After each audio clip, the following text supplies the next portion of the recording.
औज़ बिल्लाहि मिनश शैतानिर रजीम बिस्मिल्लाहिर रहमानिर रहीम अल्हम्दुलिल्लाहि रब्बिल आलमीन। जब हम कुरान करीम को खोलते हैं उसमें सबसे पहले यही आयत आती है कि अल्हम्दुलिल्लाहि रब्बिल आलमीन, कि तमाम तारीफ़ें उस अल्लाह के लिए जो रब है सारे जहान का।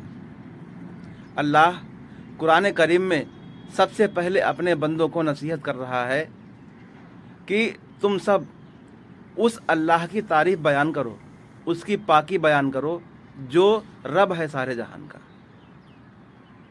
रब के माने होते हैं इंसान को उसकी मंजिल तक पहुंचाने वाला। दुनिया में कोई भी इंसान ऐसा नहीं है जो किसी को उसकी मंजिल तक पहुंचा दे।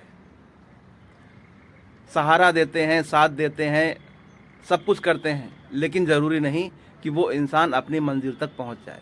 जो उसने इरादा किया है कि मुझे इस काम को करना है, वो उस काम को कर ही ले। क्यों? क्योंकि इंसान के बस में कुछ भी नहीं। जो कुछ भी है वो सब अल्लाह ही के बस में है। अल्लाह क्या कह रहा है कि तमाम तारीफ़ें उस अल्लाह के लिए जो रब है सारे जहान का।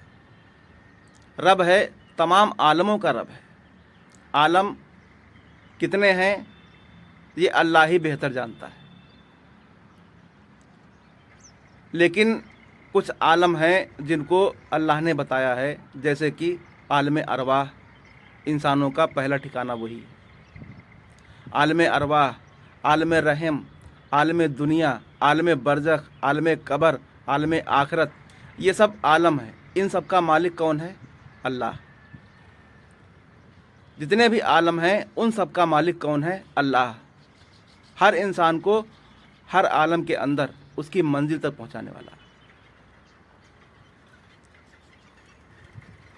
इसलिए अल्लाह क्या कह रहा है कि उसकी पाकी बयान करो, क्योंकि वो तुम्हें तुम्हारी मंजिल तक पहुंचाने वाला है। इंसान की आखिरी मंजिल यानी आखिरी आलम क्या है? या तो जहन्नम या फिर जन्नत। आलम अरवाह से लेकर इंसान का ठिकाना या तो जन्नत है या जहन्नम। इसी का पूरा तज़किरा अल्लाह ताला कुरान के अंदर बयान करता है कि कैसे दुनिया में तुम्हें रहना है, क्या करना है, कैसे ज़िंदगी बसर करनी है, ताकि तुम अपनी मंजिल तक पहुंच जाओ। मंजिल तक पहुंचाने वाला अल्लाह रब है। रब के माने होते हैं इंसान को उसकी मंजिल तक पहुंचाने वाला। इंसान की आखिरी मंजिल क्या है? या तो जहन्नम या फिर जन्नत। जो जैसे अमल करेगा उसका ठिकाना वही होगा। उसके लिए, जन्नत के लिए अमल क्या करना है कि सबसे पहला काम तो ये है कि अपने आप को अल्लाह के हवाले कर दो, क्योंकि अल्लाह कह रहा है कि उससे बेहतर किसका दीन जो अपने आप को मेरे हवाले कर दे। यानी अल्लाह के हवाले जिस इंसान ने अपने आप को अपने रब के हवाले कर दिया, तो उससे बेहतर किसका दीन हो सकता है। इससे पहले कि मैं कुरान की मुकम्मल तालीम लोगों के सामने रखूं, कुछ बातों का तज़किरा करना ज़रूरी है। लोग मुझ पर सबसे ज़्यादा सवाल यही उठाते हैं कि कुरान को पढ़ना सीखो, तुम्हें बोलना नहीं आता, तमीज़ नहीं है। तो उनकी मैं बिल्कुल ही परवाह नहीं करता। इन लोगों की बातें सुनकर मुझे वो हदीस मुबारका याद आ रही है जिसमें अल्लाह के रसूल इरशाद फरमाते हैं कि अनकरीब एक ज़माना ऐसा आएगा कि लोगों की तिलावत और उनकी इबादत देखकर तुम अपनी इबादत और अपनी तिलावत भूल जाओगे। यानी अल्लाह के रसूल अपने सहाबा से कह रहे हैं कि अनकरीब ही कुछ दुनिया में ऐसे लोग आएंगे कि जिन्हें देखकर तुम अपने ईमान को भूल जाओगे, समझोगे कि इनसे बड़ा तो ईमानदार कोई है ही नहीं, हमारा ईमान के आगे कुछ भी नहीं है। लेकिन क्या होगे कि कुरान उनके हलक से नीचे नहीं उतरेगा।